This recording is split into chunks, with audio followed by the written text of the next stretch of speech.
बिस्मिल्लाहिर्रहमानिर्रहीम। आज हम ए लेवल अकाउंटिंग जिसका कोड है 9706/32 उसका फेब मार्च 2021 का पेपर 3 जो ए लेवल अकाउंटिंग का है उसको करने जा रहे हैं। और इसमें क्वेश्चन नंबर 1 जो फाइनेंशियल अकाउंटिंग दो पार्ट्स में ये आपका पेपर होता है। एक फाइनेंशियल अकाउंटिंग होती है और एक कॉस्ट एंड मैनेजमेंट अकाउंटेंसी। तो जो फाइनेंशियल अकाउंटिंग के जो 4 सवालात थे, क्वेश्चंस थे, वो हमने कर लिए हैं। आपको कराची हंस अकेडमी के यूट्यूब चैनल की प्लेलिस्ट में मिल जाएंगे। आज हम स्टार्ट करेंगे क्वेश्चन नंबर 5 से। और क्वेश्चन नंबर 5 जो रिलेट करता है वो फिर कॉस्ट एंड मैनेजमेंट अकाउंटेंसी जो आपका सेक्शन बी है, सेक्शन 2 सेक्शन बी। तो ये सेक्शन बी जो है इसमें कॉस्ट एंड मैनेजमेंट अकाउंटिंग से रिलेटेड क्वेश्चंस होते हैं। 2 क्वेश्चंस एग्जामिनर आपको देता है यहाँ करने के लिए। देखिए, फाइनेंशियल अकाउंटिंग और कॉस्ट एंड मैनेजमेंट अकाउंटेंसी के अंदर नॉर्मली जो डिफरेंस होता है, फाइनेंशियल अकाउंटिंग जब भी स्टेट्यूटरी अकाउंटिंग अकाउंट्स बनेंगे, जितने आप फाइनेंशियल स्टेटमेंट्स देखते हैं, income statement, statement of financial position, cash flow statement और डिस्क्लोजर टू द अकाउंट्स, ये 4 और कॉम्प्रिहेंसिव इनकम जिसे कहते हैं, तो ये सेट मिला के फाइनेंशियल स्टेटमेंट्स बनता है।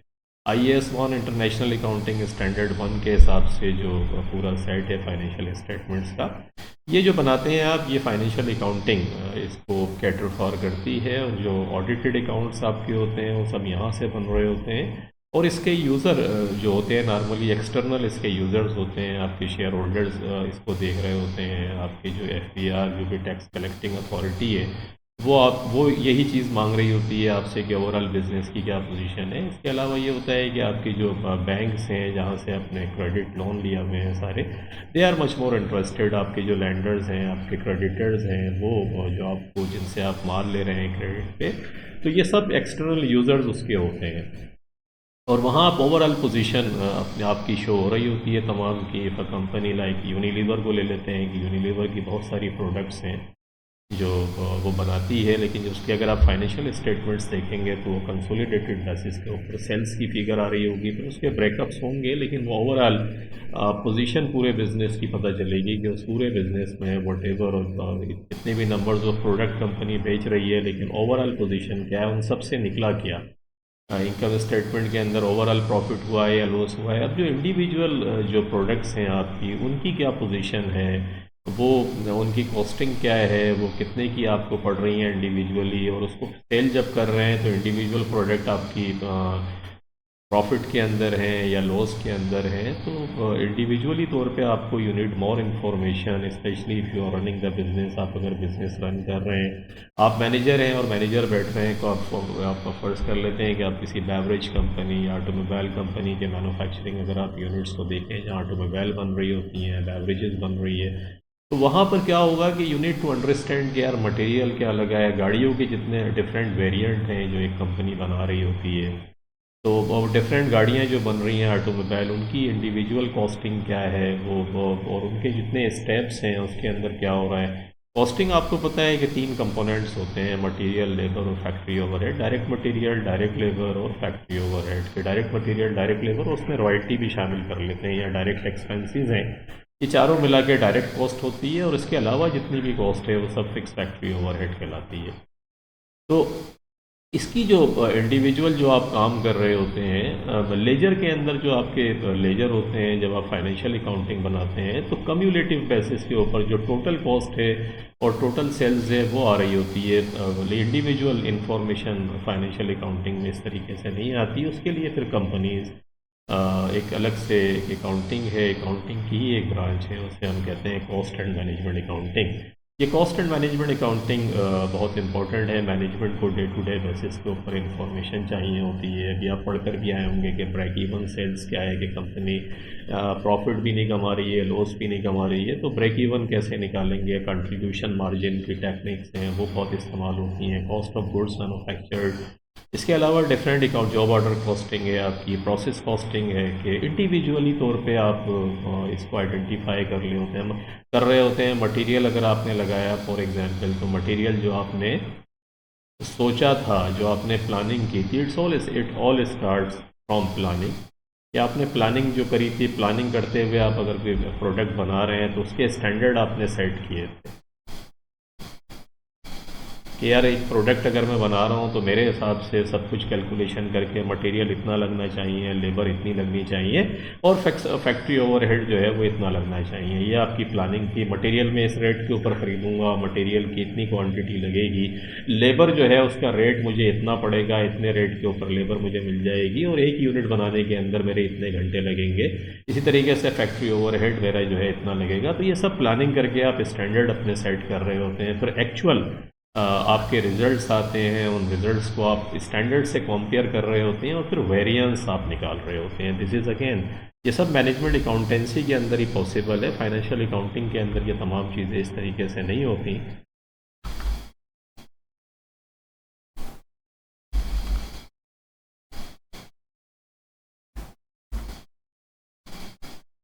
तो वेरिएंस एनालिसिस ये बड़ा इम्पोर्टेंट है। वेरिएंस एनालिसिस कि आपने जो सोचा था उसके हिसाब से चीज़ें हुई या नहीं हुई। ये वेरिएंस के टर्म्स को हम अपनी नॉर्मल ज़िंदगी के अंदर भी यूज़ करते हैं कि हम जो प्लानिंग कर रहे होते हैं डे टू डे बेसिस पे कि हमें ये काम करना है, इसको इस तरीके से हम, हमारा दिन ऐसा टू डू लिस्ट जिसे कहते हैं जो अक्सर अधूरी रह जाती है लोगों की, कि हम बनाते तो बड़े ऑप्टिमिस्टिक होके हैं कि जी हम ये काम कर लेंगे, ये काम कर लेंगे। रोज़ाना डेली बेसिस पे मुझे सुबह उठना भी है, सुबह उठने के बाद में मैं ये काम करूँगा। There is a long list of the things which we need के यार हमें ये काम करने चाहिए। लेकिन वेरी फ्यू पीपल जो है वो उस लिस्ट को, क्योंकि वो लिस्ट काम करने के लिए सेक्रीफाइस मांगती है आपसे।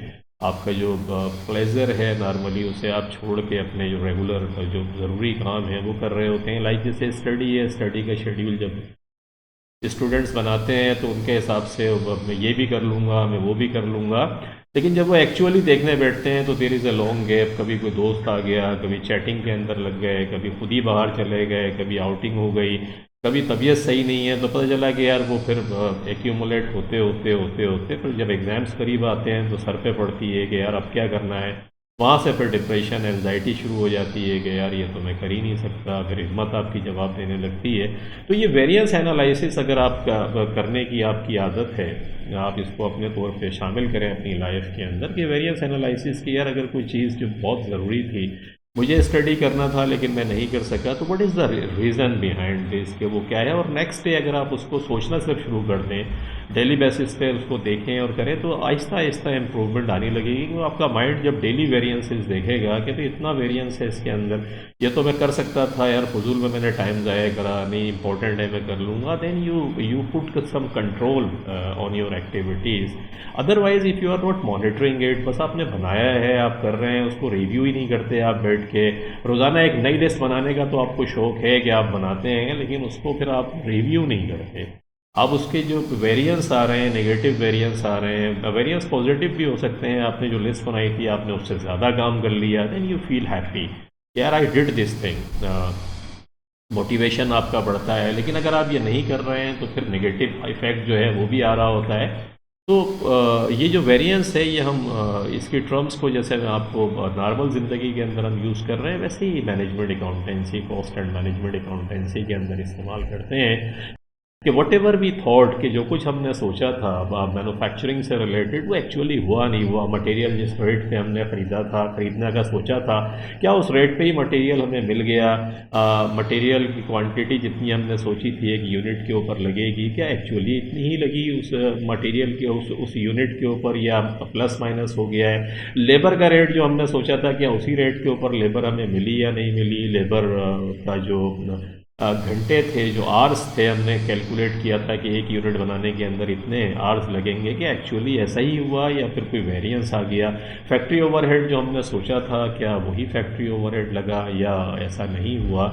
तो दीज आर द थिंग्स। तो वेरिएंस एनालिसिस जब आप कर रहे होते हैं तो वेरिएंस एनालिसिस आपको कंट्रोल देती है। You feel your self in control of the operation. और जब कंट्रोल आता है तो फिर आप उसको रिमेडियल एक्शंस उसके ले रहे होते हैं बैठ के। You identify the negative spot के कहाँ पर चीज़ें जो हैं वो गड़बड़ हो रही हैं। और जब आप उसको रिव्यू करेंगे तो डेफिनेटली फिर एक्शंस लेंगे तो फिर डेफिनेटली उसके रिजल्ट्स भी आएंगे। तो वेरिएंस एनालिसिस हो गया, ये बड़ा इंपॉर्टेंट किस्म का कॉस्ट एंड मैनेजमेंट अकाउंटेंसी का टूल है जिसको हम यूज़ कर रहे होते हैं। स्टैंडर्ड कॉस्टिंग भी होती है, स्टैंडर्ड हम सेट कर रहे होते हैं अपने प्रोडक्ट के। क्योंकि देखिए ये जो मैन्युफैक्चरिंग आप देख रहे हैं जो आप अपने आप जब कोई चीज़ खरीदने के लिए जाते हैं, आप फर्नीचर खरीदते हैं, आप ऑटोमोबाइल खरीदते हैं, आपने बेवरेज एक ड्रिंक जब आप लेके पी रहे होते हैं, तो आप ये जो प्रोडक्ट कंज्यूम कर रहे हैं, अगर आप थिंक अबाउट इट कि हाउ इट वाज मैन्युफैक्चर्ड, कि ये मैन्युफैक्चर्ड कैसे हुई। जब आप मैन्युफैक्चरिंग प्रोसेस में जाएंगे तो देयर आर प्रोसेसेस कि यार मटेरियल भी खरीदा गया होगा,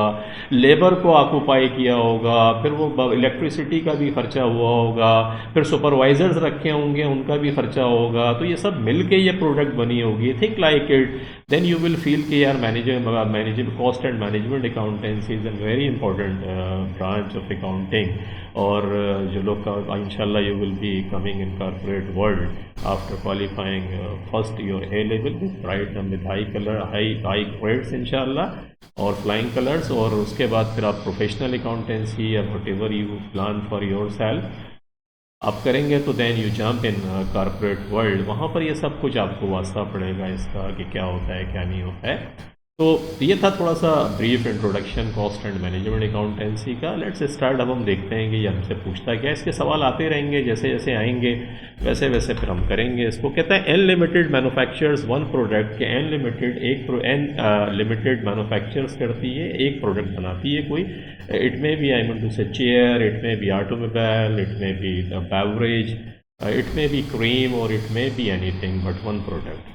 budgeted information for the year 2020 was as follows. Budgeted information जो है वो ये थी। Budgeted information as I told you standard कि what you thought about it, कि how the things, how this product is going to be manufactured, how much material you needed for it. तो sales and production 8000 units के ऊपर इन्होंने आपको information दी कि अगर 8000 units हम बनाएं और उसको बेचें तो होगा क्या। फिर कहानी क्या होगी कि इसके अंदर स्टैंडर्ड कॉस्ट पर यूनिट की जो स्टैंडर्ड कॉस्ट जो है वो क्या होगी कि डायरेक्ट मटेरियल जो है कहते हैं 2 किलोज के 2 किलोज जो है वो लगेगा एट $10 पर किलो, $10 पर किलो के हिसाब से लगेगा। तो इसका मकसद है एक यूनिट के अंदर $20 का मटेरियल आपका लगेगा। डायरेक्ट लेबर की पोजीशन ये कि 3 आवर्स आपके लगेंगे $15 पर आवर के हिसाब से, तो 15 इज इक्वल टू 30, $45। ये $45 जो है पर यूनिट आपका जो है लेबर लगेगी। आपने सोचा है कि 3 आवर्स एक इस्तेमाल होंगे और $15 आप पे करेंगे, ये आप प्लान कर रहे हैं, यू बजटेड फॉर इट। और फिक्स्ड ओवरहेड जो है absorb by direct labour hours, direct labour arts की बेसिस के ऊपर इनको कराए तो $18 पर यूनिट आपका फिक्स फैक्ट्री ओवरहेड लगेगा। और डायरेक्ट लेबर आर्ट्स की बेसिस के ऊपर दिया है, इसका मकसद है इस $18 को अगर मैं 3 से डिवाइड कर दूं तो 6 आएगा। $6 पर डायरेक्ट लेबर आर, ये आपका फिक्स फैक्ट्री ओवरहेड का रेट डायरेक्ट लेबर के हिसाब से निकलेगा $6 पर। सिंपल है, 18 पर यूनिट पे लग रहे हैं, पर यूनिट पे 3 आवर्स आपके लगते हैं। एब्जॉर्ब जो हो रहा है डायरेक्ट लेबर आवर्स की बेसिस के ऊपर हो रहा है, तो ये एक बेसिस होती है डिफरेंट। जब फिक्स फैक्ट्री ओवरहेड हम कैलकुलेट करते हैं तो उसकी जो भी एक सुइटेबल बेसिस होती है वो हम रख लेते हैं, क्योंकि ये फिक्स फैक्ट्री ओवरहेड की बहुत सारी एग्जांपल्स हो सकती हैं। रेंट आपको देना है, ये आपका फिक्स फैक्ट्री ओवरहेड हो गया, इंश्योरेंस आपने कराई हुई है, ऐसी तमाम कॉस्ट जो आपको इन ईदर वे पे करनी है। अगर आप एक यूनिट भी नहीं बनाएंगे कंपनी के अंदर तो भी ये आपको पे करना है। रेंट आपको पे करना ही करना है, आपको इंश्योरेंस जो करवाया है वो पे करना ही करना है। आपकी जो कुछ परमानेंट स्टाफ आपका ऐसा है कि अगर कोई भी यूनिट आप नहीं बना रहे हैं, आपको मैन्युफैक्चरिंग एक्टिविटी नहीं हो रही है, then you have to pay to them. These are the examples of fix cost. तो ये स्टोरी, ये 3 जो एलिमेंट्स हैं कॉस्टिंग के वो हमने देखे। It is the practice of an limited to perform variance analysis every year, कि एन लिमिटेड की प्रैक्टिस है कि वेरिएंस एनालिसिस एवरी ईयर करती है। Good companies perform variance analysis on every month, के हर महीने मंथली जो है वो वेरिएंस एनालिसिस हो रही होती है, और क्वार्टरली तो लाजमी होती है। जितनी मल्टीनेशनल कंपनीज आप देख रहे हैं, अच्छी कंपनीज जितनी भी होती हैं, वो जब बजट बनाती हैं और बजट के अगेंस्ट के अंदर जब एक्चुअल्स आ रहे होते हैं तो उसको रिव्यू करना, रिमेडियल एक्शंस लेना। जो कंपनीज ईयरली बेसिस के ऊपर इसको करती हैं और मंथली और क्वार्टरली नहीं करती हैं, वो फिर बहुत ज़्यादा मैसअप हो जाता है। उन कंपनीज़ के अंदर अक्सर जो रिजल्ट्स हैं वो ख़राब होते हैं, और जो ख़राब होते हैं वो सिर्फ आप देख रहे होते हैं। You will be taking the action in the next year. rather doing this exercise on every year, you need to do this exercise on monthly, और अगर आपको लगता है कि है तो फिर क्वार्टरली। जितनी मल्टीनेशनल कंपनीज आप देख रहे हैं, यूनिलीवर हो गई, कोका कोला हो गई, यहाँ लोकल बड़े बड़े सेटअप आपको नज़र आ रहे हैं, टोयोटा आपका हो गया, इंडस मोटर कंपनी, और जितनी ये कंपनीज हैं इनके अंदर in reality I am telling you they do this exercise on every month management reports निकल रही होती हैं, वेरिएंस एनालिसिस हो रहे होते हैं, और फिर मीटिंग्स के अंदर जो मैनेजर्स होते हैं, क्योंकि देखिए एवरीबॉडी इज़ रिस्पॉन्सिबल, मटेरियल का सप्लाई चेन का हेड जो है वो रिस्पॉन्सिबल है कि भाई मटेरियल हम आपने जब प्लानिंग करके दिया था कि इतना मटेरियल लगेगा, तो ये ज़्यादा मटेरियल कैसे लग रहा है, मतलब वो प्रोडक्शन वाले से पूछेंगे कि मटेरियल ज़्यादा क्यों लगा, सप्लाई चेन वाले से प्राइस का पूछेंगे कि भाई तूने तो प्राइस बताई थी कि इतनी प्राइस पे मटेरियल मिल जाएगा, तो ये प्राइस बढ़ क्यों गई, मटेरियल प्राइस वेरिएंस नेगेटिव क्यों आ गया। वेरिएंस नेगेटिव भी हो सकता है, वेरिएंस फेवरेबल भी हो सकता है, एडवर्स भी हो सकता है, और फेवरेबल भी हो सकता है। अगर मटेरियल फेवरेबल है तो डेफिनेटली बेटर परफॉर्मेंस है, और अगर अगर वेरिएंस आपका एडवर्स है तो इसका मकसद है कि फिर नेगेटिव है, और you have to take some actions on this. तो ये तो बहरहाल इसने सवाल में आपको दिया है, मैं आपको प्रैक्टिकल भी बता रहा हूँ कि क्या हो रहा है। इसके बाद कहता है कि नंबर ए में कहता है define the terms variance analysis, और टर्म डिफाइन करें, explain two benefits of performing variance analysis. Variance analysis तो सिंपल ये है कि comparing the results of budgeted information with the actual information. इस कार्ड जो वेरिएंस एनालिसिस इस टर्म को इस तरीके से डिफाइन करेंगे। बेनिफिट्स मैंने आपको बहुत सारे बताए कि you keep yourself in controlling position, you take remedial action, you keep I mean to say जो रिस्पॉन्सिबल लोग हैं, जैसे मैंने बताया कि वो आप रिस्पॉन्सिबिलिटी असाइन करते हैं। KPIs की परफॉर्मेंस इंडिकेटर्स जो मैनेजर्स काम कर रहे होते हैं उनके जो बने होते हैं, यू आस्क देम, और सारे मैनेजर्स लाइन में लगे हुए जवाब दे रहे होते हैं कि ये क्या हुआ है, ये क्या नहीं हुआ। तो दीज आर द एडवांटेजेस कि जो एडवर्स वेरिएंसेस हैं उनको आप टाइमली एड्रेस करते हैं चीज़ों को, और आपके रिजल्ट्स इम्प्रूव होते हैं। तो ये थी थोड़ी सी स्टोरी। हम देखते हैं ये भाई क्या लिखते हैं। Investigation to explain the difference between budgeted amount and an actual amount, के जो बजटेड जो इन्फॉर्मेशन थी, अमाउंट्स थे, और जो एक्चुअल अमाउंट्स हैं, एक्चुअल इन्फॉर्मेशन है, वो उसको आप इन्वेस्टिगेट करते हैं और एक्सप्लेन करते हैं कि क्या हुआ है। तो ये बजटेड वेरिएंस एनालिसिस है। उसके बाद इसके एडवांटेजेस क्या है, maintain control to set achieve targets, के कंट्रोल आपके पास आता है कि जो टारगेट्स आपने बनाए उनको कैसे अचीव करेंगे। Address the problems, adverse variance, under perform की अंडर परफॉर्मेंस जो हो रही है, and take remedial action. Understand the strength, favourable variance अगर आपका आ रहा है तो वो आपकी स्ट्रेंथ है, उसको फिर आप अंडरस्टैंड करते हैं और उसको फिर री इन्फोर्स द स्ट्रेंथ कि अगर वाकई आपकी लेबर, मिसाल के तौर पे अगर लेबर जो आवर्स हैं उसके अंदर अगर फेवरेबल वेरिएंस आ गया आपका, कि आपने सोचा था 3 आवर्स के अंदर बन जाएगा एक यूनिट, लेकिन बन गया 2.5 आवर्स के अंदर, तो इसका मकसद है कि देर इज़ एन अपॉर्चुनिटी कि यू कुड गो डीपर, और जाके आप देख सकते हैं तो हो सकता है 2 आवर्स के अंदर यूनिट आपका बन जाए। तो जो फेवरेबल है उसको भी आप करें ताकि अपनी जो स्ट्रेंथ है उसको री करें। तो ये इसकी स्टोरी थी जो आपने पढ़ी, समझी। और आगे कहता है कि actual results for 2020 were as follows. Actual results जो 2020 में आए वो यह है कि आपने सोचा था 8000 यूनिट्स बनाने का और बन गए 7500 यूनिट्स, तो यूनिट्स आपने कम बनाए। पहला वेरिएंस तो नेगेटिव यही आ गया कि वॉल्यूम वेरिएंस आपका नेगेटिव है। You thought you would be producing 8000 units, but in actuality you produce only 7500 units. Direct material 14,200 kilos आपका लगा और 154,000 की कॉस्ट आई। तो 154,000 को अगर मैं डिवाइड कर दूँ इस 14,200 से, तो 154,000 divided by 14,200 what I get 10.845।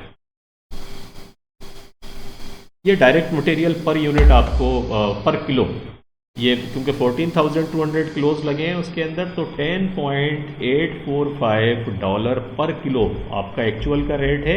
And you thought कि यार आपको $10 पर किलो में मिल जाएगा। तो पहला तो प्राइस वेरिएंस जो है आपका नेगेटिव हो गया कि प्राइस आपको मार्केट के अंदर ज़्यादा मिली।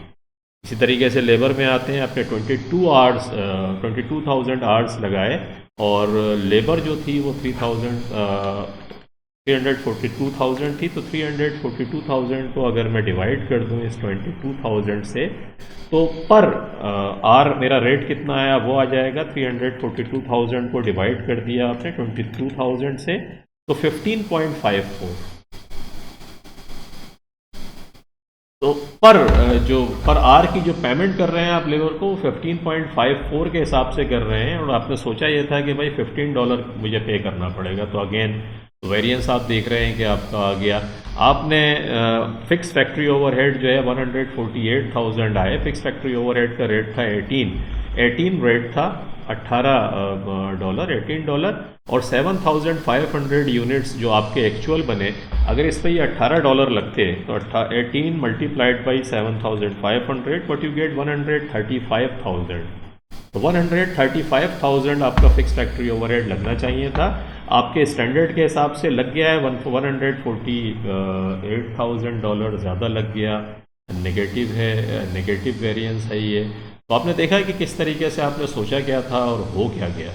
तो ये ही वेरिएंस है। हम यहाँ से फिर इसको पूछते हैं। कहता है prepare a statement to show the flex budget total production cost for 2020। Flex budget, flexible budget की एक टर्म इस्तेमाल करते हैं, फ्लेक्सिबल बजट।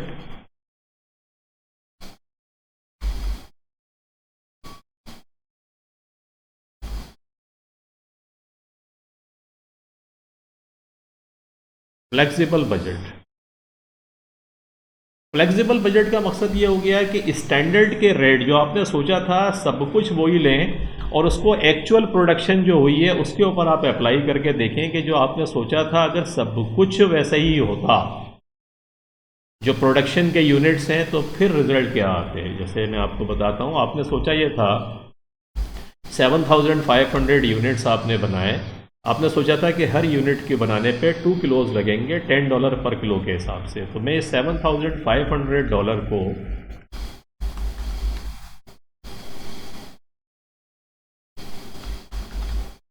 $7,500 मल्टीप्लाइड बाई, मैंने सोचा था 2 किलो लगेगा और $10 के हिसाब से लगेगा। ये मैंने स्टैंडर्ड उठाया अपना और एक्चुअल पे अप्लाई कर दिया। This is called flexible budgeting.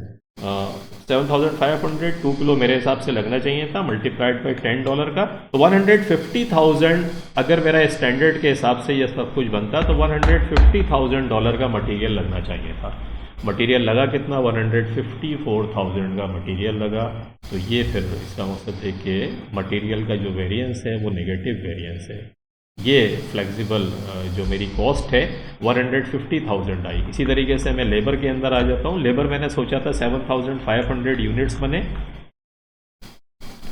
मैंने सोचा था कि 3 आवर्स लगेंगे मेरे, और हर आवर्स की पेमेंट मैं $15 करूँगा। तो 7,500 मल्टीप्लाइड बाई 3 मल्टीप्लाइड बाई 15, $337,000। ये लेबर मेरे हिसाब से फ्लेक्सिबल बजटिंग अगर मैं यूज़ करके देखूं तो मेरे हिसाब से लेबर इतनी लगनी चाहिए थी। लेबर लगी कितनी है? 342,000। अगेन नेगेटिव वेरिएंस है आपका, कि नेगेटिव हुआ क्योंकि स्टैंडर्ड के हिसाब से चीज़ें नहीं हुई।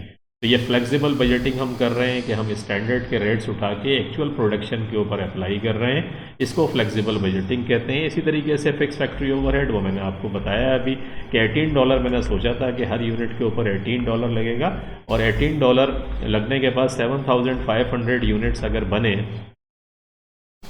मल्टीप्लाइड बाई मैं 18 अगर करता हूँ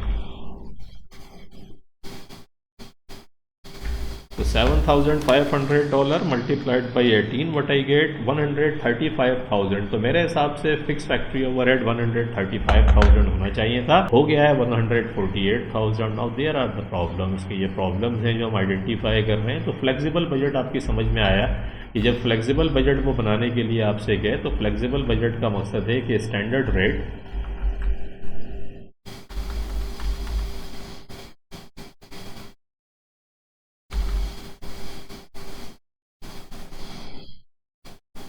फ्लेक्सिबल बजट कैसे करेंगे कि standard rate multiplied by actual production.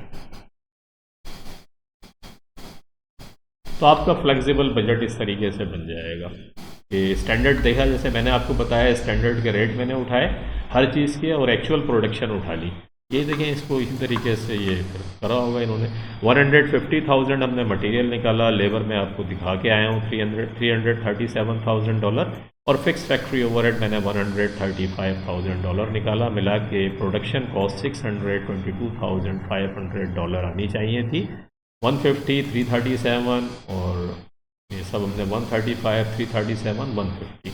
तो ये फ्लेक्सिबल बजट आपने सीखा कि किस तरीके से निकलता है, ये ज़िंदगी आसान हो गई आपकी। आगे कहता है कि explain calculate the direct material variance. Direct material variance निकालना बहुत आसान है अब, क्योंकि आपने फ्लेक्सिबल बजट आपने निकाला है। फ्लेक्सिबल बजट के हिसाब से आपका जो मटेरियल लगना चाहिए था, मटेरियल डायरेक्ट मटेरियल वेरिएंस कह रहा है मटेरियल आपका कितना लगना चाहिए था। मटेरियल लगना चाहिए था आपका 150,000 और मटेरियल लगा कितना है 154,000। इन दोनों का डिफरेंस, मटेरियल ज़्यादा लगा आपका। एडवर्स, ए का मकसद है एडवर्स, $4,000 का एडवर्स वेरिएंस है आपका मटेरियल के अंदर। ये जो वेरिएंस है इसको हम दो हिस्सों के अंदर तोड़ देते हैं। अगला पूछता है explain the reasons for the direct material variance, support your answer with appropriate calculation.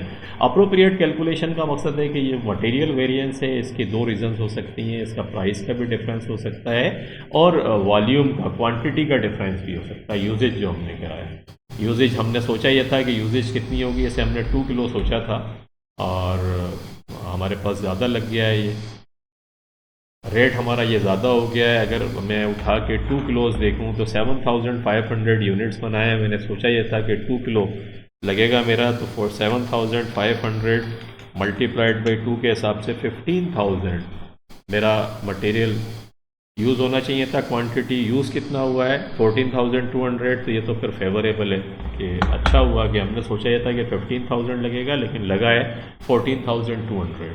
तो जब वेरिएंस कैलकुलेट करते हैं तो बड़ा आसान है। देखें मटेरियल प्राइस वेरिएंस कैसे कैलकुलेट करेंगे। मटेरियल प्राइस वेरिएंस कैलकुलेट करने का फार्मूला ये है कि आप डिफरेंस इन क्वांटिटी निकाल लें, आप कि आपका जो डिफरेंस इन रेट्स निकाल लें और मल्टीप्लाइड बाई एक्चुअल क्वांटिटी। तो ये देखें इसका तो आसान ये होता है कि difference in rate multiplied by actual quantity. तो difference in rate multiplied by actual quantity. Rate आपने किस तरीके से निकाले, रेट देखें आपने मटेरियल का रेट में आपको 10.845 ये मटेरियल का एक्चुअल रेट आया और स्टैंडर्ड कितना था 10 था। तो 10.845 minus 10 multiplied by actual quantity कितनी है 7,500 यूनिट्स। तो अगर आप निकालें, और ये नेगेटिव है क्योंकि रेट देखें ज़्यादा हो गया, 10.845 minus 10 and multiplied by 7,500, what you get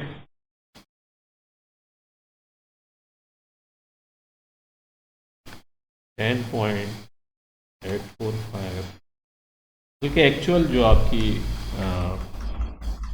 यहाँ हम आते हैं 7,500 यूनिट्स था 14,200, बल्कि आप ये जो एक्चुअल जो आपके जो एक्चुअल क्वांटिटी जो आपकी लगी है, क्योंकि देखिए प्राइस वेरिएंस हम कैलकुलेट कर रहे हैं, तो प्राइस वेरिएंस जब कैलकुलेट करें तो फिर एक्चुअल क्वांटिटी उठाइएगा। ये देख रहे हैं ये एक्चुअल क्वांटिटी कितनी है 14,000। प्राइस वेरिएंस का मकसद है difference in price multiplied by actual, production नहीं लीजिएगा, आई एम सॉरी, आप लीजिएगा एक्चुअल क्वांटिटी।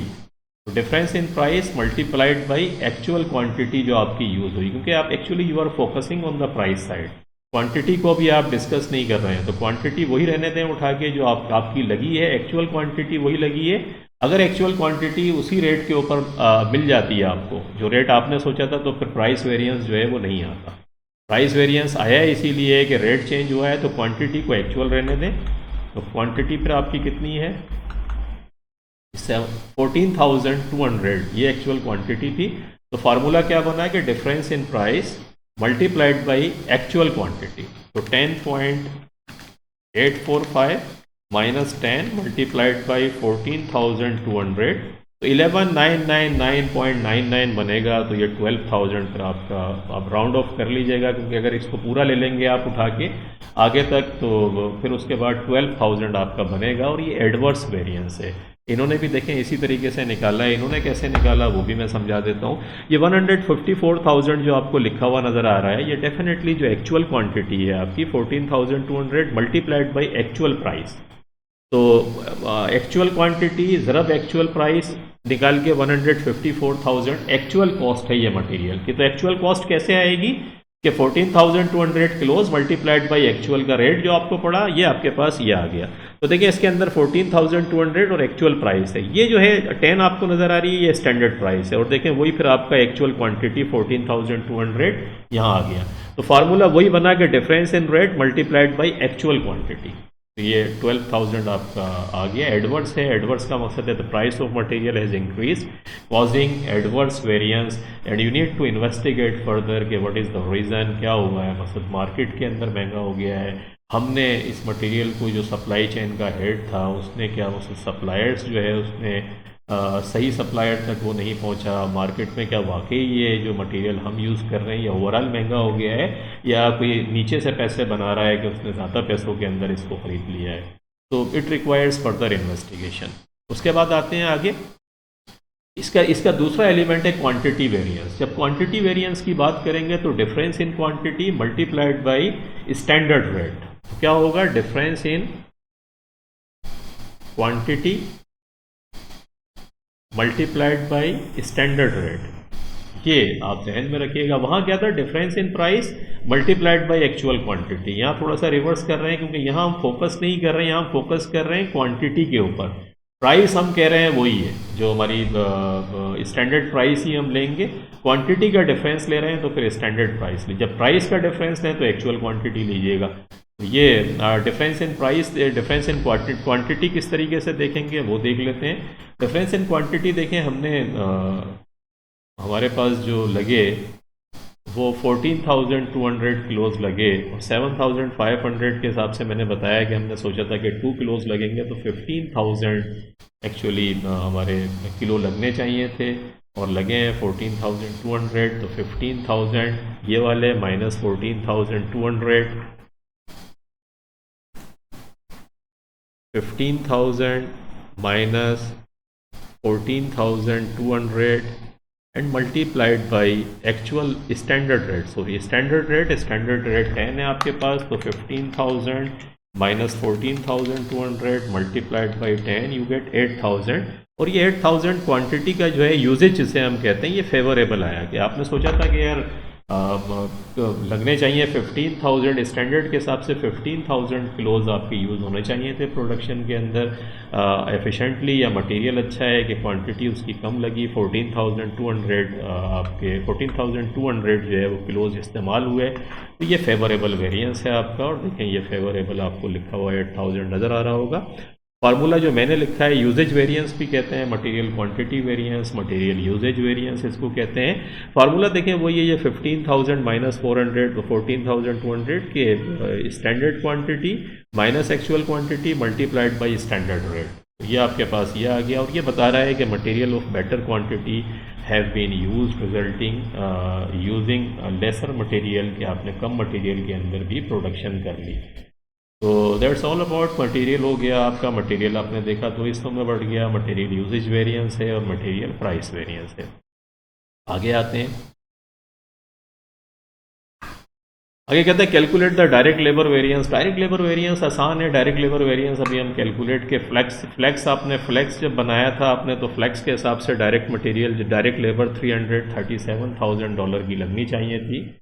स्टैंडर्ड रेट को यूज़ करके एक्चुअल लगी है $342,000 की। आपने देखी यहाँ पे, तो $342,000 ज़्यादा लगी, माइनस $337,500। तो एडवर्स वेरिएंस है $4,500 का। तो $4,500 का एडवर्स वेरिएंस है। आगे फिर यही पूछता है कि explain the reason for the direct labour variance, support your answer with appropriate calculation. Appropriate calculation यहाँ अगर वही चीज़ है कि लेबर को भी दो हिस्सों के अंदर तोड़ देंगे। लेबर आवर्स वेरिएंस आ गया। लेबर आवर्स वेरिएंस है कि जो आवर्स आपने सोचे थे वो आवर्स एक्चुअली लगे, या नहीं लगे, और जो रेट था तो लेबर रेट वेरिएंस और labour hours variance. Labour rate variance के लिए अंदर क्या करेंगे, सिंपल वही फार्मूला है कि difference in rate multiplied by actual जो आपके घंटे हैं वो। तो प्राइस के अंदर एक्चुअल जो यूनिट है उसे इस्तेमाल कीजिएगा। जैसे यहाँ हम एक्चुअल घंटे इस्तेमाल करेंगे तो डिफरेंस इन रेट आपके पास देखें, रेट का भी फ़र्क आ गया था, तो यहाँ सिंपल है। लेबर रेट वेरिएंस कैसे कैलकुलेट करेंगे, ये 342,000 एक्चुअल कॉस्ट है लेबर की। ये एक्चुअल कॉस्ट किस तरीके से आई आपके पास, मैं आपको समझाता हूँ। एक्चुअल कॉस्ट इस तरीके से आई कि $22,000 आवर्स जो घंटे एक्चुअल हैं वो, एंड मल्टीप्लाइड बाई जो भी रेट था उसे मल्टीप्लाई करके आपने, इसे हमने निकाला था 15.54 बना था, तो 342,000 आ गई। तो इसका मकसद है जो रेट था वो इसके अंदर शामिल है। उसके बाद आ जाएं, अगला क्या होता है, इसमें से माइनस क्या करेंगे, एक्चुअल आवर्स, वो देखें 22,000 एक्चुअल है मल्टीप्लाइड बाई स्टैंडर्ड रेट। तो इसको हम सिंपल कह सकते हैं कि difference in rate multiplied by actual hours. तो ये देखें आपके पास, फिर आपके पास एक्चुअल ज़्यादा था और स्टैंडर्ड के हिसाब से कम आना चाहिए था। तो हमने देखा भी कि स्टैंडर्ड का जो एक्चुअल का रेट है वो बढ़ गया था 15.54, जबकि हमने स्टैंडर्ड में सोचा था 15 होगा। मैं आपको एक्सप्लेनेशन दे के आ रहा हूँ। तो लेबर रेट वेरिएंस हमारा एडवर्स आ गया $12,000 से, और the hourly rate of labour has increased. The hourly rate जो है वो बढ़ गया है, और यू नीड टू इन्वेस्टिगेट कि यार क्या हुआ है, लेबर चीपर लेबर या जो कम पैसों में लेबर अवेलेबल नहीं है, हमने प्लान करते हुए क्या देखा था और एक्चुअल में क्या हुआ। You need to investigate further on it, then you will be able to take the remedial action. उसके बाद लेबर एफिशिएंसी वेरिएंस कहलाता है। लेबर आवर्स वेरिएंस को लेबर एफिशिएंसी वेरिएंस भी कहते हैं कि एफिशिएंसी एक्चुअल क्या रही आपने जो सोचा था, और इसका फार्मूला ये होगा कि difference in hours multiplied by standard rate. बिल्कुल मटेरियल के अंदर जैसे मैंने बताया था कि मटेरियल यूजेज वेरिएंस में क्या होता है कि difference in quantity multiplied by standard rate, बिल्कुल ऐसे ही फार्मूला होता है difference in hours multiplied by standard rate. तो स्टैंडर्ड रेट 15 है, अभी आप देख कर आ रहे हैं, और आवर्स आपने कहा था कि 7,000, देखिए 22,500, 22,000 आवर्स तो आपके लग गए एक्चुअल। प्रोडक्शन करी है 7,500, और सोचा यह था कि 3 आवर्स लगेंगे एक यूनिट के अंदर। तो 7,500 मल्टीप्लाइड बाई 3, 22,500 ये आपके फ्लेक्स जो स्टैंडर्ड के हिसाब से ये घंटे आने चाहिए थे, और एक्चुअल घंटे कम है, तो इसका मकसद है फेवरेबल की एफिशिएंसी आपकी अच्छी रही है मल्टीप्लाइड बाई स्टैंडर्ड रेट। तो $7,500 जो है ये फेवरेबल आपका लेबर एफिशिएंसी वेरिएंस आया। इन दोनों वेरिएंस को अगर मिलाएं तो ये इससे टाइबैक हो जाएगा। देखें कैसे, ये 12,000 एडवर्स है, 7,500 फेवरेबल है। तो एडवर्स में से 12,000 में से 7,500 को माइनस करें, तो एडवर्स क्योंकि ज़्यादा है, तो देखें यही 4,500 इन दोनों को जब आप करेंगे प्लस माइनस, अगर ये दोनों एडवर्स होते तो प्लस कर लेते, एक एडवर्स है एक माइनस है तो फिर माइनस करें। तो एडवर्स क्योंकि ज़्यादा है, कितने से ज़्यादा है, 4,500 से, ये आपका टोटल जो लेबर वेरिएंस है उससे टाइबैक हो जाएगा। बिल्कुल मटेरियल में भी यही होगा कि देखिए मटेरियल का जो टोटल वेरिएंस आपने निकाला था वो कितना निकाला था, $4,000। मटेरियल का जो प्राइस वेरिएंस था 12,000 एडवर्स था, और 8,000 जो क्वांटिटी यूजेज वेरिएंस था वो फेवरेबल था। तो देखिए वही 4,000 एडवर्स आपका ये आ गया। तो ये भी ध्यान में रखिएगा कि प्राइस वेरिएंस और यूजेज वेरिएंस और प्राइस वेरिएंस और एफिशिएंसी वेरिएंस जो लेबर में निकाल रहे हैं वो फिर इस तरीके से होगा। उसके बाद आगे आते हैं, ये दोनों आपने समझ लिया। उसके बाद क्या कहता है, ये कहता है calculate the overhead absorption rate. अब ओवरहेड एब्जॉर्प्शन रेट में आपको ऊपर कैलकुलेट करके भी मैंने बताया है कि $18 उसने कहा था कि लगेंगे, और $18 और 3 आवर्स डायरेक्ट लेबर आवर्स की वैसे इसके ऊपर है, तो 3 से डिवाइड करते हैं तो इसका मतलब है $6 पर डायरेक्ट लेबर आवर्स। तो ये बिल्कुल वैसे ही देखें इसने निकाला है absorption 18 divided by 3, $6 per hour के हिसाब से। और उसके बाद क्या कहता है, कहता है calculate the fix overhead volume variance. Fix factory overhead volume variance निकालना है। Fix factory overhead volume variance निकालना बड़ा आसान है कि हमने सोचा था 8,000 यूनिट्स बनेंगे, बने सिर्फ, अगर ये बनते, क्योंकि फिक्स फैक्ट्री ओवरहेड तो ज़्यादा अच्छा था कि अगर ये ज़्यादा बनते तो ये वेरिएंस कम आता, क्योंकि जितने ज़्यादा यूनिट्स बनाएंगे इतनी फिक्स फैक्ट्री ओवरहेड की कॉस्ट आपकी कम आएगी। अगर ये और ज़्यादा बनाता तो ये कॉस्ट और फेवरेबल वेरिएंस आ जाता, जो अच्छी बात थी कि आपने यार ज़्यादा यूनिट्स बना के फिक्स कॉस्ट को कम करा आपने। अभी क्योंकि 8000 आपने सोचा था और बनाया 7500 मल्टीप्लाइड बाई $18 पर यूनिट का रेट है, पर यूनिट, क्योंकि हम यूनिट में ले रहे हैं तो यूनिट का रेट लीजिएगा। 8000 minus 7500 multiplied by 18 you get 9000, और 9000 जो है वो एडवर्स आपका वेरिएंस है ये। और एडवर्स क्यों है? क्योंकि डेफिनेटली आपने कम यूनिट्स बनाए। अगर आप ज़्यादा बनाते तो फिक्स कॉस्ट ज़्यादा यूनिट्स के ऊपर से जब आप डिवाइड करते तो फिर कम हो जाती है। तो ये थी स्टोरी आपकी तीनों वेरिएंस की। Variance analysis, cost and management accountancy आपने देखी क्या थी।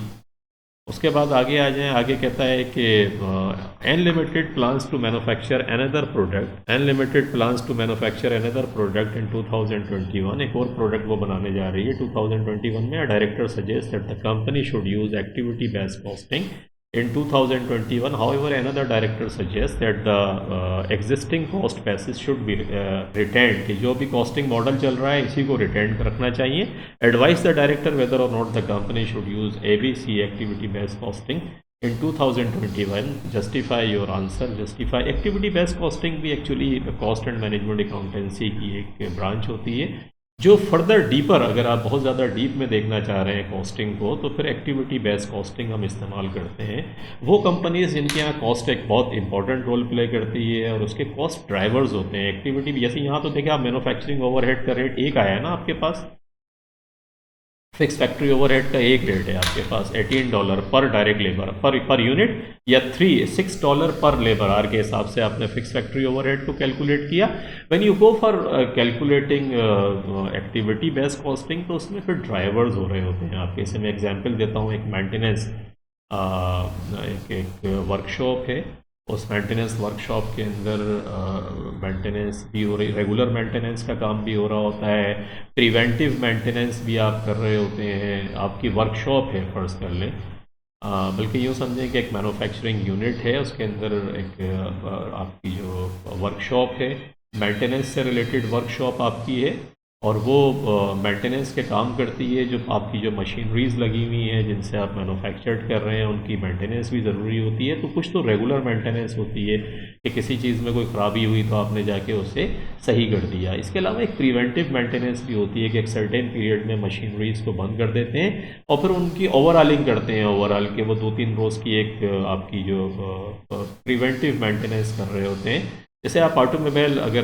गाड़ी आपके पास है तो उसके अंदर ऑयल, फिल्टर, ये तमाम चीज़ें एक सर्टेन पीरियड के बाद आप करने जाते हैं। तो बिल्कुल इसी तरीके से प्रिवेंटिव मेंटेनेंस भी होती है और कुछ रिपेयर के काम हो रहे होते हैं जो आप कर रहे होते हैं। तो ये 3 हिस्सों के अंदर वर्कशॉप आपका बढ़ जाता है। अगर आप ये इसकी टोटल जो वर्कशॉप की कॉस्ट है ये क्या होगी, ये फिर फिक्स फैक्ट्री ओवरहेड का पार्ट बनेगी ये जाके। ये फैक्ट्री ओवरहेड का पार्ट है, इसको फिर आप नॉर्मली, अगर आप ये वाला एग्जिस्टिंग मॉडल आप देखें तो इसमें डायरेक्ट लेबर आवर्स की बेसिस पे आपने इसको कर दिया है क्योंकि वहाँ लोग काम करते हैं। लेकिन अगर आप एक्टिविटी बेस्ड कॉस्टिंग में जाएंगे तो फिर आप उस डिपार्टमेंट को फर्दर एनालाइज करेंगे कि यार रेगुलर मेंटेनेंस कितने लोग करते हैं, और रेगुलर मेंटेनेंस जो है उसमें मशीन आवर्स, कितने घंटे मशीन चलती है, तो ये रेगुलर मेंटेनेंस किस किस्म की कर रहे होते हैं। एक कॉस्ट ड्राइवर आपका ये आ जाएगा। एक प्रिवेंटिव मेंटेनेंस में जो लोग काम कर रहे हैं उनकी कॉस्ट आ जाएगी, और उस कॉस्ट का फिर आप देखेंगे यार प्रिवेंटिव मेंटेनेंस के लिए तो हमें सेटअप पूरा बनाना पड़ता है, तो सेटअप कॉस्ट जो है हमारी कितनी आती है, वो फिर वहाँ से वो ड्राइवर निकलेगा जाके। फिर रेपियर्स जो हैं उसमें जो लोग काम कर रहे हैं उनके लिए वो रेपियर कब होती है, तो फिर उसको आप अलग से आइडेंटिफाई कर रहे होंगे। तो ये जो एक्टिविटी बेस्ड कॉस्टिंग है इसमें फिक्स फैक्ट्री ओवरहेड का जो रेट है वो एक नहीं होता, बल्कि इसके ड्राइवर्स के हिसाब से जहाँ से ये ड्राइव हो रही होती है कॉस्ट, वो रेट फिर आप कैलकुलेट करते हैं। तो एक्टिविटी, लेकिन इसमें मसला ये है कि ये प्रॉब्लम ये है तो अच्छी है कि आप बिल्कुल डीप में जाके चीज़ों को देख रहे होते हैं, और जब डीप में देखते हैं तो रेमेडियल एक्शंस भी लेते हैं। आपको पता चलता है कि मेंटेनेंस जो आपकी वर्कशॉप है यार, इसमें तो जो रेट्स निकल रहे हैं वो बहुत ही एबनॉर्मल रेट हैं, और आपको तो ज़रूरत ही नहीं है यहाँ पे लोगों की। को फेवरेबल अगर रिजल्ट्स आ रहे हैं तो आप कहेंगे कि यार ये तो लोग ही हमने ज़्यादा रखे हुए हैं यहाँ पे, तो इस किस्म के एक्शंस फिर वहाँ से आते हैं। लेकिन इसमें एक प्रॉब्लम ये है कि बहुत टाइम कंज्यूमिंग होती है, क्योंकि कॉस्ट को आप इतना डिटेल्ड में ब्रेकअप देख रहे होते हैं उसका कि कॉस्टिंग से रिलेटेड इंफॉर्मेशन एक हैसल होती है। अगर ये ना हो, टाइम कंज्यूमिंग बहुत होगी, और फिर इसकी कॉस्ट की इंफॉर्मेशन एक्यूरेटली आपके पास आती है तो ये इसके प्रॉब्लम्स हैं। फिर चेंज नॉर्मली क्योंकि बहुत डिटेल्ड वर्क होता है तो एक रेजिस्टेंस भी आती है मैनेजमेंट की तरफ से, इसीलिए वो दूसरा वाला डायरेक्टर कह रहा है कि भाई अभी इतनी डिटेल्ड में ओवरऑल हम देख रहे हैं ना चीज़ों को बैठ के, तो फिर अब इतना निटी गिटी में भी जाएंगे तो क्या होगा। This is the way. और नॉर्मली हर चेंज को जो है ना मैनेज हर आदमी रेजिस्ट करता है। आपकी जो रूटीन है वो रूटीन जैसी चल रही है वैसी चलती रहे तो ठीक है। जहाँ आपके घर वाले कहेंगे कि भाई रूटीन ख़राब है, रातों को जाग रहे हैं, जल्दी उठें, वहीं फिर गड़बड़ शुरू होगी कि यार हमें तुम्हारी तो रूटीन है, हम तो काम ही इस तरीके से करते हैं। तो रूटीन जो भी बन जाती है उसमें फिर आदमी रेजिस्ट करता है। बिल्कुल इसी तरीके से कंपनीज़ में होता है कि अब जब इतना डीप में जाएंगे तो काम करना पड़ेगा, काम करना पड़ेगा तो रेजिस्टेंस आती है कि यार ये तो फिर इतना डेटा इकट्ठा करें। तो इसके प्लसेस भी हैं एक्टिविटी बेस्ड कॉस्टिंग के, और इसके इसके बैरियर्स भी हैं कि ओवरऑल तो फिर रिजल्ट्स यही होगा, बस कॉस्ट आपकी ब्रेकअप हो जाएगी। तो जहाँ इम्पोर्टेंस होती है इसकी, मैनेजमेंट समझती है कि ज़रूरी है हमें इतने डीप के ऊपर जाके ये काम करना है, हमें सारे कॉस्ट ड्राइवर्स पता होने चाहिए कि कॉस्ट कहाँ से आ रही है, तो वो कंपनीज़ फिर एक्टिविटी बेस्ड कॉस्टिंग अडॉप्ट करती हैं और उसके रिजल्ट्स भी होते हैं। और नॉर्मली ऐसी कंपनीज़ जो समझती हैं कि ब्रॉडर वे के अंदर कॉस्टिंग को एनालाइज करके हमारा काम हो जाएगा, वो फिर इसमें नहीं जाती। तो इस कंपनी को देखना चाहिए कि ये इजीली इस काम को इजीली, या फिर ये कि इसके लिए जितना ये जो पैसे जो कॉस्टिंग जितना वक्त लगेगा, टाइम लगेगा, टाइम कंज्यूमिंग जितना है, इतनी वर्थ है इसकी नहीं है, और ये इन्फॉर्मेशन आराम से ये निकाल सकते हैं तो इन्हें अडॉप्ट कर लेना चाहिए इसको। अदरवाइज़ फिर वो वाला डायरेक्टर कह रहा है कि ऐसे चल रहा है ऐसे ही चलने दें, फिर इनको ऐसे ही चलना चाहिए। डिपेंड करता है इनके ऊपर कि इनकी इन्फॉर्मेशन इतनी डीप एनालिसिस की है, इनको चाहिए इन्फॉर्मेशन इस लेवल के ऊपर, और अगर चाहिए और ये आराम से आ सकती है तो definitely they should adopt it. देखते हैं ये क्या कहता है। A more realistic allocation of fix factory overhead between various products, कि जब आप एलोकेशन कर देंगे फिक्स फैक्ट्री, जैसे मैंने कहा कि उसके ड्राइवर्स होंगे, फिर हर प्रोडक्ट्स को भी आइडेंटिफाई आप कर सकते हैं कि किस प्रोडक्ट के ऊपर फिक्स फैक्ट्री ओवरहेड कितना लगा है, ओवरऑल सब पे अप्लाई करने के। तो ये भी इसका एडवांटेज है। And better pricing for each product, और जब आप इतना डीप में जाके कॉस्ट को देख रहे होंगे तो प्राइसिंग भी हर प्रोडक्ट की आप अच्छी तरीके से कर सकते हैं, जो अभी नहीं कर पा रहे हैं आप, क्योंकि आपके पास ओवरऑल आप अप्लाई कर रहे हैं एक ही रेट से। फिर जब आप डीप जाएंगे तो यू नीड टू अंडरस्टैंड कि किस प्रोडक्ट के ऊपर फिक्स फैक्ट्री ओवरहेड लग कितना रहा है। तो दैट्स द जो एडवांटेजेस हैं। Costly in analysing information to prepare cost passages, के कॉस्ट पैसेज बहुत कॉस्टली होती है इन एनालाइजिंग इंफॉर्मेशन को एनालाइज करना इतने डीप लेवल पर जाकर, जो मैं समझा रहा था। And time consuming in control in collecting information को कलेक्ट करना जो है वही एक टाइम कंज्यूमिंग होता है। अब इसके अंदर आखिर में लिख दें the company should way the cost and the company should way the cost benefit, company should do the cost benefit analysis.